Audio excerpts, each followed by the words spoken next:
કાંકરેજ થરામાં પતંગની દોરીથી એક યુવકનો પગ કપાયો. થરા દિયોદર રોડ પર બાઇક પર જઈ રહેલ સાળો બનેવીને પતંગ દોરી વાગતા ગવાયો પગ. અચાનક પતંગ દોરી પગમાં આવી વીંટાઈ જતા લોહી લોહાણ હાલતમાં થરા હોસ્પિટલ ખસેડાયો. પતંગની દોરી એટલી ધારદાર પગમાં ઉતરી જતા 8 ટાંકા આવ્યા હતા. શું બની હતી ઘટના? ઘટના અમે વડાગામ ગયેલા હતા, ત્યાંથી બાઇક પર આવતા હતા.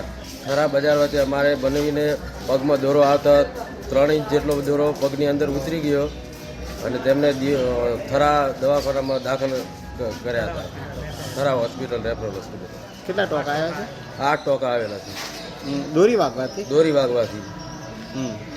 શું નામ છે એમનું? લાલાજી મેલાજી. લાલાજી મેલાજી, ગામ મોકા. તમારું નામ? મારું નામ પીરાજી ઠાકોર. હું ગાંગોલથી છું.